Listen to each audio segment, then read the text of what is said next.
Hi, Sean Haynes with the Ag Center. Your weekly update on commodity prices here in California. Milk price settling about $19 per hundredweight for May, and looking like $19 the next 6-month curve. Prices came off a little bit this past week as butter inventories and butter movement are a little bit less than what people were actually expecting when they got the actual numbers in, but still robust. We're still about $1 discount to the world market for our butter products, and I think that's going to remain in play for quite a while. Cheese prices also kind of been stable, really following through robust demand externally as far as exports go for all of our cheese products with expanded markets, but no real new cheese production coming online as we also come into these summer months where production typically falls off.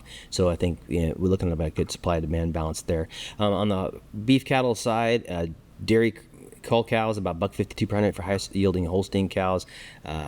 Beef on dairy cross calves at $1,200. Holstein bull calves $650. Charolais Jersey cross calves at $600.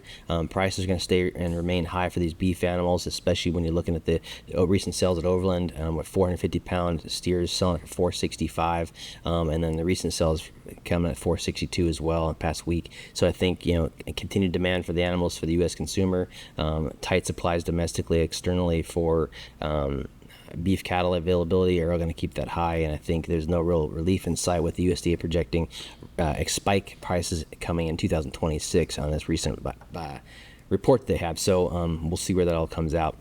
Almond prices shipped off a little bit this week. Looks like buyers have kind of gotten their fill for their higher prices. We're looking at $267 for all size average for non-parals, with $280 for 22 AOLs.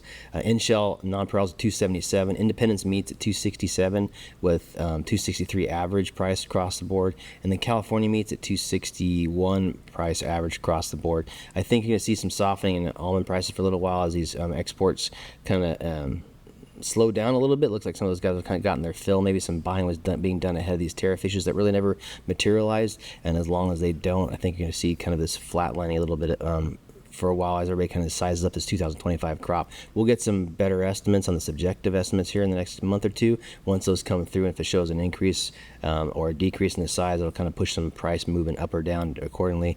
Until then, I think we're going to be kind of sitting in a holding pattern.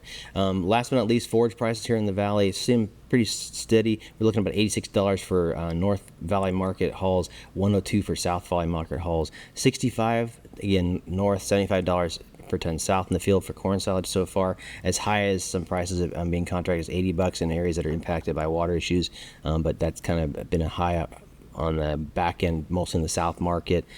Hay prices staying pretty steady at $275 delivered for Supreme and alfalfa test hay, and then people really having a hard time getting rid of wheat and oat hay with it's about $80-$90 standing in the stack, and about a $130 to $120 delivered, and not a lot of folks looking for that stuff. People are really sitting a lot of feed inventory this time of the year, and after last year buying pretty heavy. So as long as they've done that, I think you see some downward price pushes on pricing. Last but not least, heifer prices on the dairy side, I forgot to mention that, are sitting about the 3,800 to 4,125 range.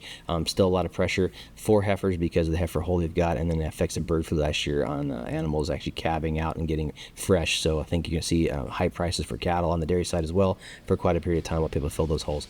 That's what I got this week for dairy and other commodities here in California. Thanks.